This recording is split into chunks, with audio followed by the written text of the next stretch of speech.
Amrit noni pain oil, ನೋವಿಗೆ ವಿರಾಮ, ದೇಹಕ್ಕೆ ಆರಾಮ.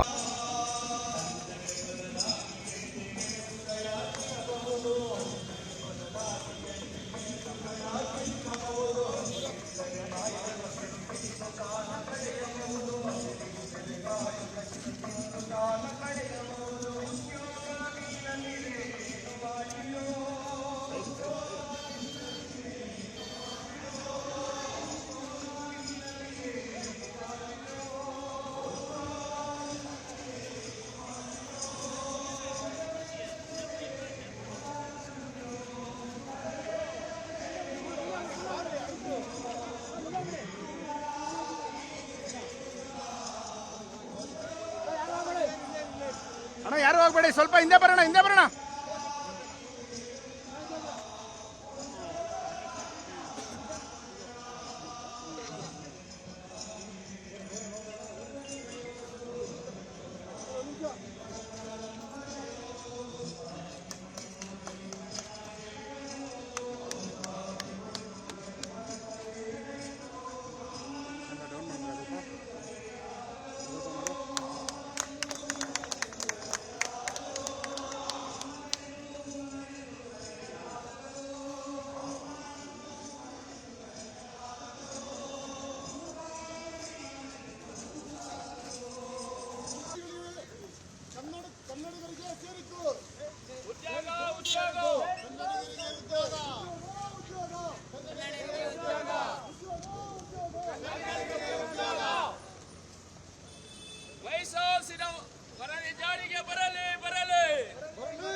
ಅಣ್ಣ ಕೂಗ ಹಾಕಿಸ್ತೀರಾ?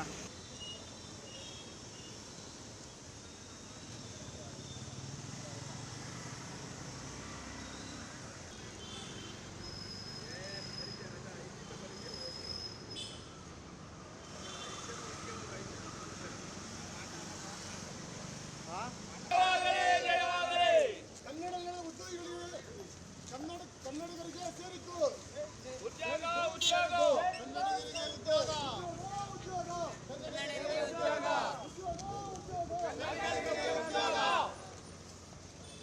ವಯಸ್ಸಾಸಿನ ವರದಿ ಜಾರಿಗೆ ಬರಲಿ ಬರಲಿ ವಯಸ್ಸಾಸಿನ ವರದಿ ಜಾರಿಗೆ ಬರಲಿ ಬರಲಿ ಕನ್ನಡಿಗೆ ಉದ್ಯೋಗ ಸಿಗಲಿ, ಕನ್ನಡಿಗರಿಗೆ ಉದ್ಯೋಗ ಸಿಗಲಿ, ಕನ್ನಡ ಹೋರಾಟಕ್ಕೆ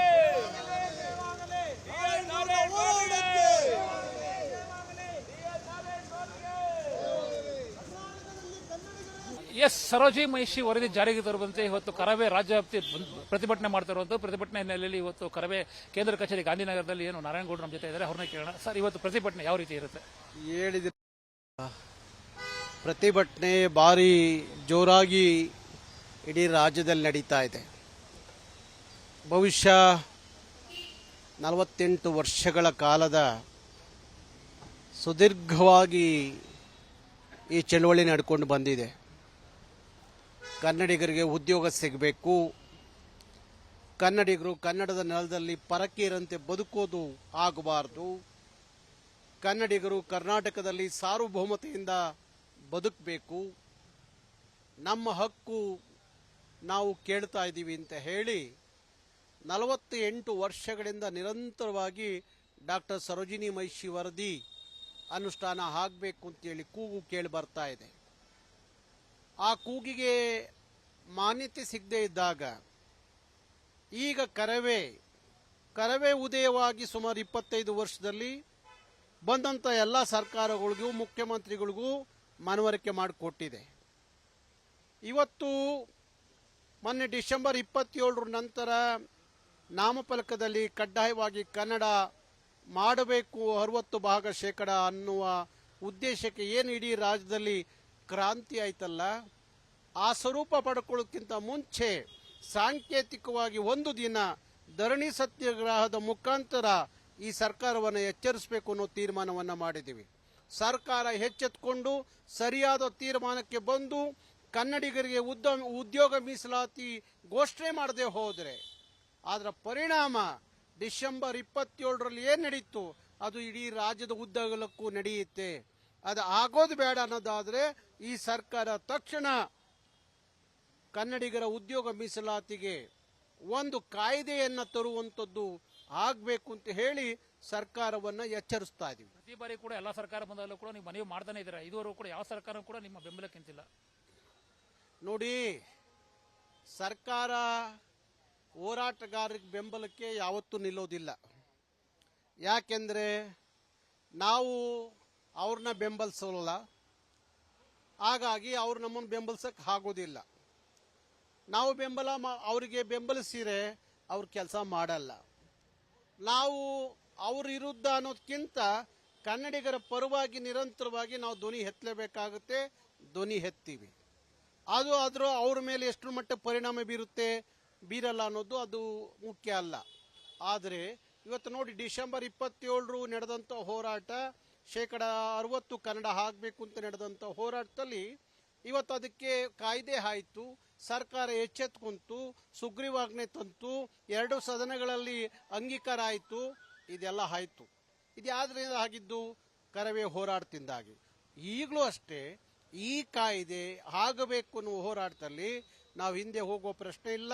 ಅದಕ್ಕಾಗಿ ಸರ್ಕಾರ, ನನಗೆ ಅನಿಸುತ್ತೆ, ಸಿದ್ದರಾಮಯ್ಯನವ್ರಿಗೆ ಒಂದು ಅಷ್ಟೋ ಇಷ್ಟೋ ಕನ್ನಡದ ಕಾಳಜಿ ಕಳಕಳಿ ಇದೆ. ಹಾಗಾಗಿ ನಾವು ಅದನ್ನು ಹೇಗೆ ಕಾಯ್ದೆ ತರಬೇಕು ಅನ್ನುವ ನಿಟ್ಟಿನಲ್ಲಿ ಇವತ್ತು ಮುಖ್ಯಮಂತ್ರಿಗಳನ್ನ ಭೇಟಿ ಮಾಡ್ತೀವಿ. ಭೇಟಿಯಾಗಿ ಅವರಿಗೆ ಮನವರಿಕೆ ಮಾಡಿಕೊಡ್ತೀವಿ. ಆದಷ್ಟು ಬೇಗ ಕಾಯ್ದೆ ತರ್ತಾರೆ ಅನ್ನೋ ನಂಬಿಕೆ ಇದೆ. ತರದೇ ಹೋದರೆ ನಮ್ಮ ಹೋರಾಟದ ಸ್ವರೂಪ ಅದು ಡಿಸೆಂಬರ್ 27 ನೆನಪು ಮಾಡುತ್ತೆ ಅಂತ ಹೇಳಿ ಸರ್ಕಾರಕ್ಕೆ ಹೇಳ್ತೀನಿ. ಹೋರಾಟಕ್ಕೆ ಮತ್ತೆ ಏನು ಡೆಡ್ಲೈನ್ ಕೊಡ್ತೀರಾ ಸರ್ ಸರ್ಕಾರಕ್ಕೆ? 1 ತಿಂಗಳು ಗಡುವು ಕೊಡ್ತಾ ಇದೀವಿ. 1 ತಿಂಗಳೊಳಗಡೆ ಸರ್ಕಾರ ಈ ಡಾಕ್ಟರ್ ಸರೋಜಿನಿ ಮಹಿಷಿ ವರದಿ ಅನುಷ್ಠಾನದ ಕಾಯ್ದೆಗೆ ಸಹಿ ಮಾಡಬೇಕು. ಇಲ್ಲ ಅಂದ್ರೆ ಸರ್ ಉಗ್ರ ಹೋರಾಟನ? ಆ ಹೋರಾಟ ಇವತ್ತೇನು ಒಂದು ದಿನ ನಾವು ಧರಣಿ ಸತ್ಯಾಗ್ರಹ ಮಾಡ್ತಾ ಇದೀವಲ್ಲ, ಆಮೇಲೆ ಧರಣಿ ಸತ್ಯಾಗ್ರಹ ಆಗಲ್ಲ, ಅದು ಕ್ರಾಂತಿ ಸ್ವರೂಪವನ್ನು ಪಡ್ಕೊಳ್ಳುತ್ತೆ. ಇದಿಷ್ಟು ನಾರಾಯಣಗೌಡರ ಮಾತು. ಕಾಯ್ದೆ ಆಗಬೇಕು, 2 ಸದನಗಳು ಪಾಸ್ ಆಗಬೇಕು, ಅಲ್ಲಿವರೆಗೂ ಕೂಡ ನಾವು ಹೋರಾಟ ಮಾಡ್ತೀವಿ. ಇವತ್ತು ಸಾಂಕೇತಿಕವಾಗಿ 1 ದಿನ ನಾವು ಏನು ಪ್ರತಿಭಟನೆ ಸತ್ಯಾಗ್ರಹ ಮಾಡ್ತಿರೋದು, 1 ತಿಂಗಳಿಗೆ ಸರ್ಕಾರಕ್ಕೆ ಗಡುವು ಕೊಡ್ತೀವಿ. ಇಲ್ಲ ಅಂದ್ರೆ ನಿಜವಾಗ್ಲೂ ಕೂಡ ನಾವು ಮುಂದಿನ ಹೋರಾಟ ಸರ್ಕಾರದ ಗಮನಕ್ಕೆ ಗೊತ್ತಾಗುತ್ತೆ ಅಂತ ಕೂಡ ಒಂದು ರೀತಿ ಎಚ್ಚರಿಕೆ ಕೊಟ್ಟಿರುವಂತದ್ದು. ಕ್ಯಾಮರಾ ಪರ್ಸನ್ ಪ್ರತಾಪ್ ಜೊತೆ ಮಹೇಶ್, ವಿಸ್ತಾರ ನ್ಯೂಸ್, ಬೆಂಗಳೂರು. ಅನುಕ್ಷಣದ ಸುದ್ದಿಗಳಿಗಾಗಿ ವಿಸ್ತಾರ ನ್ಯೂಸ್ ಯೂಟ್ಯೂಬ್ ಚಾನೆಲ್ ಸಬ್ಸ್ಕ್ರೈಬ್ ಮಾಡಿ. ಹೊಸ ಸುದ್ದಿಗಳ ನೋಟಿಫಿಕೇಶನ್ಗಾಗಿ ಬೆಲ್ ಐಕಾನ್ ಕ್ಲಿಕ್ ಮಾಡಿ. ಲೇಟೆಸ್ಟ್ ಅಪ್ಡೇಟ್ಸ್ಗಾಗಿ www.vistaranews.com ವೆಬ್ಸೈಟ್ಗೆ ವಿಸಿಟ್ ಮಾಡಿ. ಅಂಗೈಯಲ್ಲೇ ಜಗತ್ತಿನ ಸುದ್ದಿ ತಿಳಿಯಲು ವಿಸ್ತಾರ ನ್ಯೂಸ್ ಕನ್ನಡ ಆಪ್ ಡೌನ್ಲೋಡ್ ಮಾಡಿ.